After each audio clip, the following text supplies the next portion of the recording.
Hi everyone, welcome to my another mini blog. আশা করি তোমরা সকলেই খুব ভালো আছো। আজকে ওয়েদারটা সকাল থেকেই খুব সুন্দর, বৃষ্টি পড়ছে। তাই সকাল সকাল উঠে কি মনে হলো একটু সকাল সকাল স্নান করে নিই। তাই দেখো সকালে স্নানটাও হয়ে গেছে। গেছিলাম রান্নাঘরে সকালের টিফিন বানাতে। আজ ইচ্ছা হয়েছিল রুটির সাথে একটু সাদা আলুর তরকারি খাবো, তাই সেটাই বানিয়ে ফেলেছিলাম। তারপর আমি সকালবেলা যে ড্রাই ফ্রুটসগুলো খাই সেগুলো খুব ভালো করে ধুয়ে নিয়ে তারপর খেয়ে নিয়েছিলাম। মাঝে মধ্যে আমি কাঁচা হলুদও খাই, কিন্তু কাঁচা হলুদের টেস্টটা আমার খুবই বিচ্ছিরি লাগে খেতে, তাও খেতে হয়। এরপর খুব খিদে পেয়ে গেছিলো, তাই সকালে ব্রেকফাস্টটা সেরেই ফেললাম।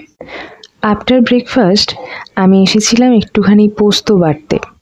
আজকে কি মনে হলো শিল নোড়াতে পোস্ত বাটবো, তাই বহুদিন পর শিলনোড়া বের করেছি। আর বাইরের ওয়েদারটা দেখো কি সুন্দর না, আকাশটা মেঘলা মেঘলা শরতের আকাশ। মনে হচ্ছে পরিবেশটার দিকে এক দৃষ্টিতে তাকিয়ে বসে থাকি।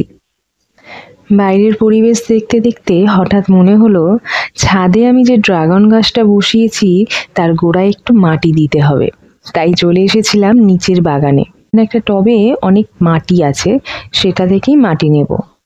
আর এই যে আমার ড্রাগন গাছ, চলে এসেছি মাটি দিতে। ড্রাগন গাছের গোড়ায় মাটি দেবার আগে আমি হাতে গ্লাভস পরে নিয়েছিলাম। আর এই যে দেখো আমাদের পাশের বাড়ি নারকেল গাছ, কি সুন্দর নারকেল হয়েছে। এরপর সন্ধ্যেবেলা একটু পাস্তা বানানো হয়েছিল। আজকের মতো ব্লগটা এখানেই, টাটা।